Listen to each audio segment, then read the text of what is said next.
Hindi ibig sabihin na wala ka pang nakikita, wala pang bunga yung ginagawa mo. Hindi ibig sabihin walang ginagawa si Lord. Meron nag-message sa akin kahapon, yan po yung message niya. So ang tanong niya, nagbabasa siya ng Bible, nagpre-pray siya, tingin niya ginagawa niya yung dapat niyang gawin para maranasan niya yung power ng ating Panginoon, para makita niya yung bunga ng ginagawa niya. Naalala ko yung kwento tungkol dun sa Jericho Wall sa pangunguna ni Joshua. Meron po silang kailangang sakupin na isang lugar. Sabi pa nga nila yung Jericho Wall daw, sa ibabaw daw nun, hindi ko po sure, pwede yung landingan ng helicopter. So ibig sabihin, malawak siya, malapad siya, malaki siya, na hindi talaga siya madaling mapatumba. Mahirap talaga nilang ma-penetrate o masakop yung lugar na gusto nilang masakop kasi nga po, napakalaki nung harang. Pero alam nyo, ang ginawa po nila, 6 times po silang umiikot doon. 7 day nilang pag-ikot doon. 7 times din po silang umikot. Pang 7 ulit po nilang ikot. Sabay-sabay po silang sumigaw ng papuri sa ating Panginoon.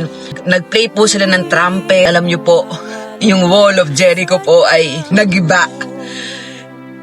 Kaibigan, anong wall ba ang meron sa buhay mo? So kung sinasabi mo na nagpre-pray ka, nagbabasa ka ng Bible, may ginagawa ka, hindi ibig sabihin na wala ka pang nakikita, wala pang bunga yung ginagawa mo. Hindi ibig sabihin walang ginagawa si Lord. Magpatuloy ka lang kasi may ginagawa ang ating Panginoon. Madalas may tinuturo si Lord eh. Ang tinuturo ni Lord sa atin minsan na matuto tayong magkaroon ng yung puso na marunong mag-antay. Fruit of the Holy Spirit, kailangan makita sa atin yun eh. But the fruit of the Spirit is love, joy, patience, faithfulness, kindness, goodness. So kung meron tayong mga bagay na gustong makuha mula sa ating Panginoon, meron tayong mga sitwasyon na gusto nating mapagtagumpayan, ma-overcome, malabasan, malusutan, alam nyo, tuloy lang tayo sa pananalangin. Huwag tayong matitinag sa pananampalataya sa Panginoon kasi may ginagawa ang Diyos. Wall of Jericho, napakalaki po neto. Pero natalo nila, hindi dahil sa lakas nila, hindi dahil sa lakas mo, hindi dahil sa galing mo, hindi dahil sa talino mo, kung bakit mo mapagtatagumpayan isang bagay. Mapagtatagumpayan mo yan ng tunay na tagumpay kung ang ating Diyos ang pag-ahariin mo, kung siya yung pangungunahin mo.